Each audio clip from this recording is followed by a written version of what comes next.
Baik, selanjutnya Undang-undang Pak Diki, 90% kita ke siapa lagi untuk menyampaikan kesaksian. antara kepentingan hanya yang dibahas itu adalah kepentingan orang-orang yang yang modal.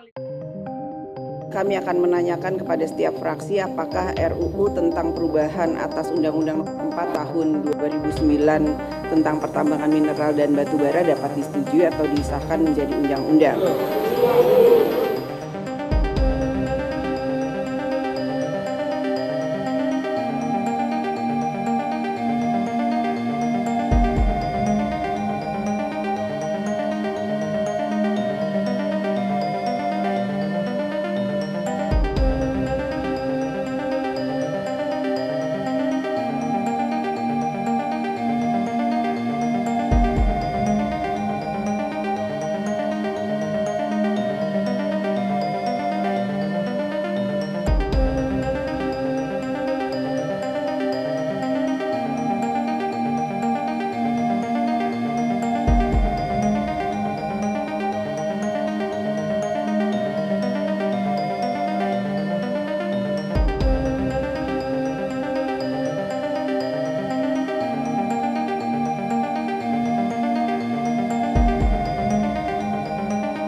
Atas nama Pancasila yang merupakan sumber dari semua hukum negara kita, masyarakat harus menolak undang-undang ini.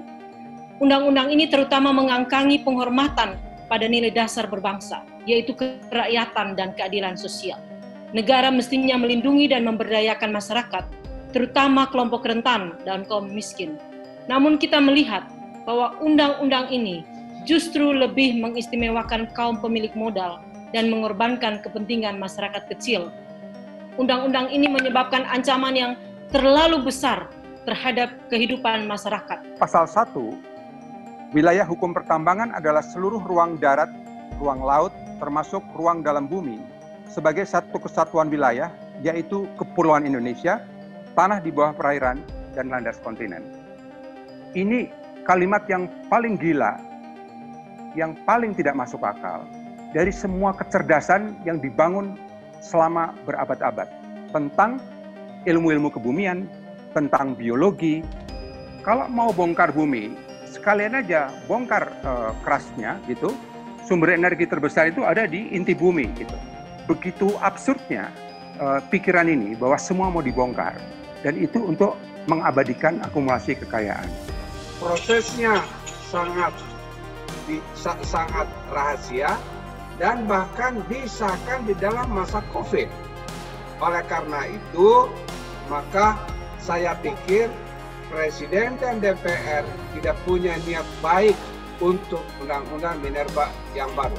Pemaksaan pengesahan RUU Minerba tahun 2020 saat derita rakyat secara masif karena dampak pandemi COVID-19. Bagaimana wakil rakyat yang dipilih oleh rakyat setelah dipilih dengan gaji take home pay yang cukup besar, sementara yang memilih rakyat sedang terkapar secara ekonomi, kesehatan, pendidikan, kebudayaan, justru dicuri momentumnya ketika rakyat sebagai konstituen itu sedang terkapar, tidak mungkin berpikir tentang RUU Minerba yang rakyat sangat berkepentingan karena daulat ada di tangan rakyat, tapi justru dicuri oleh DPR bersama pemerintah. Dengan ini saya ingin mengatakan, di DPR itu apa yang tidak dicuri? Waktu pun, momentum pun dicuri dalam konteks kasus ini. Istana dan DPR RI telah tampil sebagai epicentrum kerusuhan nasional atau national chaotic.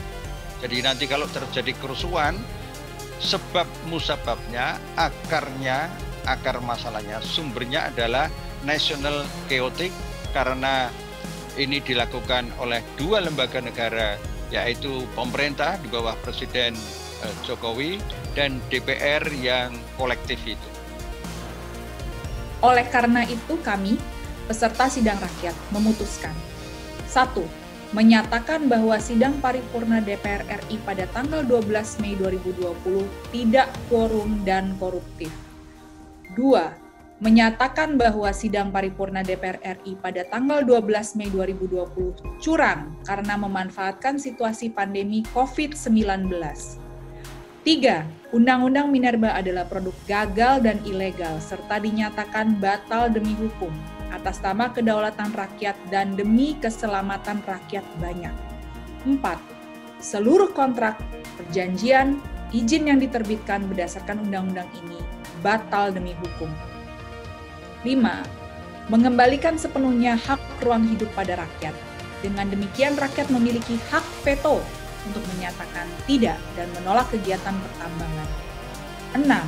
Negara, khususnya pemerintah, melakukan pemulihan atas kerugian yang telah dialami rakyat dan kerusakan lingkungan karena aktivitas pertambangan selama ini.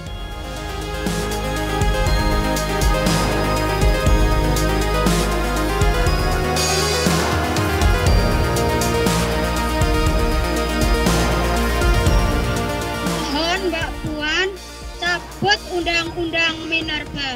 Wong cilik tidak ada yang setuju Undang-Undang Minerba. Buktikan slogan partainya Wong Cilik dengan mencabut Undang-Undang Minerba. Salam Gedung!